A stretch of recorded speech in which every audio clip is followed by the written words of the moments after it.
দেখো পোড়াচ্ছি শীতের বড় বড় টমেটো। টমেটোটা এখন একটু বেশ সস্তা হয়েছে, 1 কেজি পাওয়া যাচ্ছে এখন 10 টাকায়। তো টমেটোটা পুড়িয়ে কেমনভাবে আমি টমেটো পোড়া মাখি, তোমরাও নিশ্চয়ই এইভাবেই করো। তাও সব কিছু সমান তো হয় না, অনেকে বলবে আমি এটা দিই না, অনেকে বলবে আমি ওটা দিই না। তাই আজকে আমি দেখাচ্ছি আমি কীভাবে টমেটোটা পোড়াই। আর খেতে লাগে অসম্ভব সুন্দর, জ্যাসমিনের ভীষণ পছন্দ, তাই আজকে ওর ডিমান্ডেই হচ্ছে এই টমেটো পোড়া। টমেটোগুলোকে ভালো করে ধুয়ে নিয়ে শুকনো করে মুছে তাতে তেল মাখিয়ে, সর্ষের তেল অবশ্যই মাখিয়ে আর পোড়াতে দিয়েছি। পোড়ানো হয়ে গেলে দেখাবো মাখাটা কীভাবে মাখি। দেখো অলমোস্ট সব পোড়া হয়ে গেছে, আর একটু বাকি আছে, এটা হয়ে গেছে, এটাকে তুলে নিয়েছি।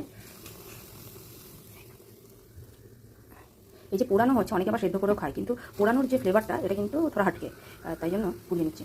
তো দেখো এদিকে টমেটোগুলো পুড়ছে, আর এদিকে নিয়ে নিয়েছি পেঁয়াজ, এদিকে নিয়ে নিয়েছি ধনেপাতা আর শুকনো লঙ্কা করে রয়েছে। এইভাবে খোসাগুলো এইভাবে তুলে নিতে হবে। ঠিক আছে, পরিষ্কার করে নিই, তোমাদের তারপর দেখাচ্ছি।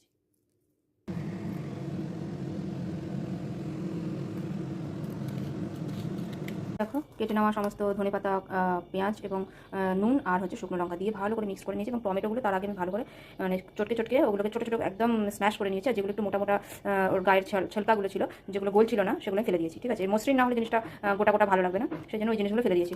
দিয়ে এই অবস্থা এখন দাঁড়িয়েছে। এবার এতে মিলিয়ে নেবো একটু কাঁচা সর্ষের তেল, ব্যাস তাহলেই রেডি হয়ে যাবে। এবার দিয়ে দিচ্ছি একটু কাঁচা সর্ষের তেল বেশি করে, এটার একটা আলাদাই ফ্লেভার। দিয়ে আর ভালো করে মিক্স করে নিলে তৈরি হয়ে যাবে আমাদের টমেটো পোড়া বা টমেটো ভর্তা।